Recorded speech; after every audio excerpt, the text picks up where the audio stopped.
ख़वातीन को, साबिक वज़ीर आज़म की बहनों को मारा जा रहा है, रुस्वा किया जा रहा है, घसीटा जा रहा है, गाड़ियों में डाला जा रहा है, आप उसके ऊपर कुछ बोलते ही नहीं। आपके लिए वो नॉन इशू है। क्या हम किसी बादशाह में रहते हैं कि ये बादशाह सलामत की फैमिली है, इनके बारे में कुछ होगा तो बहुत शोर मचेगा, और ये जो दूसरी फैमिली है ये कीड़े मकोड़े हैं, इनके बारे में कुछ भी हो कोई बात ही नहीं करेगा। पूरे के पूरे टॉक शो कर दिए कि मीना फरीदी ने ये जुमला क्यों बोला। भाई ठीक है, जो गलत बात है वो गलत बात है, लेकिन यहाँ पे भी तो नजर करम करें। और इधर भी तो ज्यादतियाँ हो रही हैं। इद्दत वाले केस के ऊपर तुम लोगों ने कितने प्रोग्राम किए मुजम्मत में कि ये घटिया केस क्यों किया गया, उसके ऊपर तो बैठा के पाकिस्तान टेलीविजन समेत पाकिस्तान का सारा टीवी जो है वो कभी मानिका की पूरी प्रेस कॉन्फ्रेंस दिखाता था, कभी जनाब वो ओन चौधरी की दिखाता था। इसके ऊपर एक्सपर्ट्स बिठाए गए, उनकी ओपिनियंस ली जा रही हैं। वहाँ तो गंद उछालने के अंदर पाकिस्तान का सारा मीडिया और ये सारे दानिशवर ये इसके अंदर सारे के सारे शामिल थे। वहाँ ये गंद मार रहे थे और यहाँ पे कहते हैं जनाब इनको इखलाकियात याद आ जाती हैं। तो ये गुज़िश्ता रात को जो हुआ इसके ऊपर इनकी इखलाकियात किधर है, कहाँ गई इनकी इखलाकियात। नाज़रीन, लंदन में भी साथ ये एहतजाज हुआ और बड़े पैमाने पे लोग आए। पिछले हफ्ते जब शहजाद अकबर साहब की क़यादत में वहाँ लंदन के अंदर एहतजाज हुआ और बहुत सारे ओवरसीज़ पाकिस्तानी इकट्ठे हुए, पीटीआई के लोग इकट्ठे हुए, उन्होंने एहतजाज किया, धरना दिया, बैठे रहे वहाँ पे पाकिस्तानी एम्बेसी के सामने। तो अगले दिन शहजाद अकबर साहब के ऊपर हमला करवा दिया गया, शहजाद अकबर साहब जख्मी हो गए। लेकिन अगले ही हफ्ते जब दोबारा एहतजाज हुआ, एहतजाज का दिन जब दोबारा आया तो शहजाद अकबर साहब फिर जाके लोगों के अंदर बैठे हुए थे। इसका मतलब क्या है? इसका मतलब यह है कि शहजाद अकबर ना कमज़ोर पड़ा और ना वो पीछे हटा। यानी ये चीज़ बताती है कि शहजाद अकबर की जुर्रत और उसकी कमिटमेंट का सबूत है ये बात कि वो जुर्रत में भी बेहतर है, उसकी कमिटमेंट भी बहुत है। नाज़रीन, एक तरफ ये हो रहा है, वज़ीर आला खैबर पख्तूनख्वा पंजाब में जाता है, जो सलूक रखा जाता है वो आपके सामने। वज़ीर आला ने वज़ीर आला पंजाब को लेटर लिखा, स्पीकर ने वहाँ के स्पीकर को लेटर लिखा कि ये क्या बदतमीज़ी है जो अवामी मुंतखब नुमाइंदे के साथ की गई, अवामी हुकूमत के साथ की गई।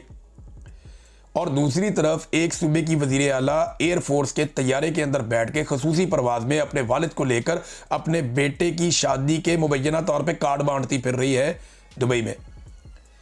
सहाफ़ियों का यह कहना है कि वो अली डार के घर में रहती है, वहाँ पे जाके इसहाक डार के बेटे, वहाँ पे उनका क़याम है और वो कार्ड बांट रहे हैं, लोगों को मिलकर न्योता दे रहे हैं अपने बेटे जुनैद सफदर की दूसरी शादी का। पहली शादी जुनैद सफदर साहब की हुई थी कतर में और वो शादी नाकाम हो गई। अब उसके बाद उनकी दूसरी शादी की जा रही है और वो बड़े चाव से जाके जो है कार्ड बांट रही हैं दुबई के अंदर। अपने वालिद को भी लेकर गई और पाकिस्तान एयरफोर्स का तैयारा इस काम के लिए इस्तेमाल हो रहा है। पाकिस्तान एयरफोर्स की खसूसी परवाज़, खसूसी तैयारा वो जुनैद सफदर की शादी के कार्ड बांटने में लगा हुआ है। अंदाज़ा करें नाज़रीन क्या सूरत हाल है। गरीब आदमी के लिए कानून ये है कि 10 बजे के 2 मिनट हो गए ना तो हम आपके हॉल की लाइटें बंद कर देंगे, आपको जुर्माने कर देंगे। गरीब आदमी के ऊपर एक के बाद एक पाबंदी, एक के बाद एक पाबंदी। हुक्मरानों के बच्चे की शादी है तो कार्ड बांटने एयरफोर्स 1 का तैयारा जाएगा, खसूसी तैयारा जाएगा। ये जनाब पाकिस्तान के हालात है और ये पाकिस्तान का मीडिया रिपोर्ट कर रहा है, पाकिस्तान के अंदर बैठ के रिपोर्ट कर रहा है। अब आ जाए नाज़रीन, कतर की और सऊदी अरब की जो एक प्रॉब्लम चल रही है ये एक्चुअली है क्या। ये मेरा एक पुराना टॉपिक भी है और इसके ऊपर हम काफ़ी काम करते रहे हैं माजी में, तो ये हम बेहतर अंदाज में समझ सकते हैं। थोड़ा सा टाइम आपको देना पड़ेगा। ये पूरा कन्फ्लिक्ट मैं आपके सामने निकाल कर रख देता हूँ कि एक्चुअली वहाँ हो क्या रहा है। सबसे पहले आप एक नक्शा देखें। ये जो नक्शा नंबर 1 है ना, इसमें आपको नजर आएगा नीचे रेड कलर का एक कंट्री है छोटा सा, इसको कहते हैं जिबूती, और ऊपर आपको यमन नजर आएगा जो ब्राउन कलर का है। ये जिबूती और यमन के बीच में एक तीर का निशान आपको नजर आ रहा है। ये यहां से पानी गुजर के अंदर जा रहा है। ये जो पानी अंदर दाखिल होता है इस एरिया को कहते हैं रेड सी। ये सामने वाली साइड पे नीचे पाकिस्तान है, ये खुला समंदर है और ये समंदर दाखिल हो जाता है अफ्रीका और गल्फ के बीच में। एक तरफ गल्फ ममालिक है, एक तरफ अफ्रीका है, उनके बीच में ये समंदर दाखिल हो रहा है। यहां पे इस समंदर को कहते हैं बहेरा अहमर या इसे कहते हैं रेड सी। रेड सी आप याद रखें, आसान है। ये रेड सी का इलाका है, एक तरफ जिबूती है, एक तरफ यमन है। अब सऊदी अरब और यूएई के अंदर प्रॉब्लम क्या है? यूएई जो है ना वो इसके ऊपर अपना कंट्रोल चाहता है इस एरिया पे। ऐसा लगता है कि उसका कोई एक्सपेंशन का ख्वाब है। यूएई की मुदाखलत अगर आप देखें तो इस वक्त सूडान में भी है। इसी समंदर में अगर आप ऊपर जाए रेड सी में, तो लेफ्ट साइड पे सूडान है, वहाँ पे भी उनकी काफ़ी इस वक्त दिलचस्पी है। ये जो सोमालिया है, नीचे एक कंट्री है, इसी नक्शे में आपको नज़र आ रहा है, इसके अंदर एक नया मुल्क बना है, उसमें भी उनकी दिलचस्पी है। फिर ऊपर जो लीबिया है, उसके अंदर जो हफ्तार ग्रुप है, उसके अंदर भी उनकी सपोर्ट और उनकी दिलचस्पी है यूएई की, और यमन के अंदर भी यूएई की दिलचस्पी है। सऊदी अरब ये चाहता है कि सारा का सारा यमन इकट्ठा रहे एक कंट्री की तरह, और वो एक मरकजियत हो उसके अंदर, वो मुल्क कंट्रोल किया जाए, यमन की बाकायदा एक हुकूमत होनी चाहिए। उनका फार्मूला यह है कि बागियों को शिकस्त देकर यमन पूरे का पूरा कंट्रोल में रहे एक हुकूमत के। ये सऊदी अरब का फार्मूला है। जबकि यूएई जो है वो जोर लगा रहा था जनूबी यमन में, चाहे वो एक अलहदा रियासत ही क्यों ना बन जाए, उनकी ज्यादा दिलचस्पी जनूबी यमन में थी। और जनूबी यमन वो इलाका है, जनूब का इलाका, जहां पे अदन है। ये जो अदन और जबूती है, ये आमने सामने है, और इनके बीच में से ये समंदर ऊपर की तरफ जा रहा है।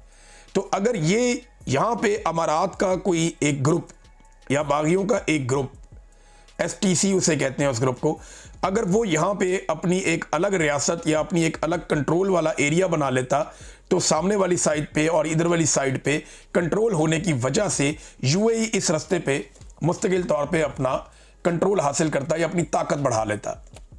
और इस रास्ते को कहते हैं बाबुल मंदब। ये बाबुल मंदब पे जिसका कंट्रोल होगा ना, वो तेल की सबसे बड़ी गुजरगाह पे उसका कंट्रोल होगा, क्योंकि ये वो रास्ता है। अब आप एक और मैप देखें, ये थोड़ा सा आप आगे जाएंगे तो आपको और मैप्स नजर आएंगे। ये जरा बड़ा मैप है, इसमें यमन को व्हाइट करके दिखाया गया, बाकी सारे ब्राउन है। ये जो बिल्कुल आपको एक लाल लकीर नीचे नजर आ रही है ना, बाबुल मंदब लिखा हुआ है वहां पे, ये लाल लकीर दाखिल कर रही है रेड सी के अंदर, यहां से गल्फ ऑफ अदन में से। यानी ये जो जितने भी ममालिक हैं जिनके पास तेल है, ये सारा तेल, चाहे वो इराक का हो, ईरान का हो, वो तेल जो है वो आपका कतर का हो, या आपका यूएई का हो, या आपका ओमान का हो, या सऊदी अरेबिया का हो, या यमन का हो, ये सारा का सारा ये गल्फ ऑफ अदन से होता हुआ बाबुल मंदब से होकर रेड सी में दाखिल होता है। लेकिन रेड सी तो ऊपर जाके बंद हो जाता है। ये है असल कहानी। रेड सी ऊपर जाके बंद नहीं होता। ये आपको मैं कुछ और तस्वीरें दिखाता हूं। ये बाबुल मंदब से आप ऊपर गए, आप रेड सी में दाखिल हो गए। ये सारे बहरी जहाज जो है वो अपनी मसनूआत और पेट्रोलियम मसनूआत और बाकी चीजें लेकर ये ऊपर की तरफ जाते हैं, जहां पे दोनों तरफ मिस्र आ जाता है। जब मिस्र बीच में आ जाता है दोनों तरफ, तो एक नहर निकाली गई थी जिसे सुएज कैनाल कहते हैं। ये आप देखें, रेड कलर की आपको सुएज कैनाल नजर आ रही है। ये रेड सी से मेडिटेरेनियन सी का एक रास्ता है, यहां से ये दूसरे समंदर में दाखिल हो जाता है, और ये वो समंदर है जो यूरोप को जाके लगता है। तो गल्फ से जितना भी सामान लेकर जाना है या यूरोप से जितना भी सामान लेकर आना है, उसके लिए एक बहुत इंपॉर्टेंट गुजरगाह है जो इजिप्ट में से गुजरती है, मिस्र में से, उसे सुएज कैनाल कहते हैं। ये गुजरगाह इस्तेमाल करते हैं बड़े बड़े बहरी जहाज, और ये दो दुनिया के बड़े समंदरों को मिलाती है। अगर ये दो समंदर इस नहर के जरिए ना मिले ना, तो फिर क्या होता है, फिर एक बहुत लंबा चक्कर लगता है। यानी आपको पूरा का पूरा एक बरे आजम क्रॉस करना पड़ता है, अफ्रीका का खतरनाक पानियों में जाना पड़ता है, और आपकी मुसाफत कई कई महीने बढ़ जाती है। लिहाजा जो मुसाफत है उसको 10 से 15% करने के लिए या बहुत कम करने के लिए ये रास्ता बहुत इंपॉर्टेंट है। और इस रास्ते पे जिसका जितना कंट्रोल होगा वो उतना ताकतवर होगा, उतना पावर में होगा। ये है जनाब यूएई और सऊदी अरब का मामला कि यूएई चाहता है कि यमन के अंदर जो जनूबी यमन के इलाके हैं वहां पे यूएई के जो सपोर्ट है जिन लोगों को, वो वहां पे ताकत में हो और वहां पे यूएई का कंट्रोल हो। इसी तरह सूडान में यूएई अपना कंट्रोल चाहता है, लीबिया में चाहता है। तो ये सारा का सारा रेड सी का एरिया उनके कंट्रोल में जब आएगा तो ये गुजरगाह काफी हद तक उनके कंट्रोल में होगी। अब तक के लिए इतना ही। अपना ख्याल रखिएगा, अपने चैनल का भी। अल्लाह हाफ़िज़।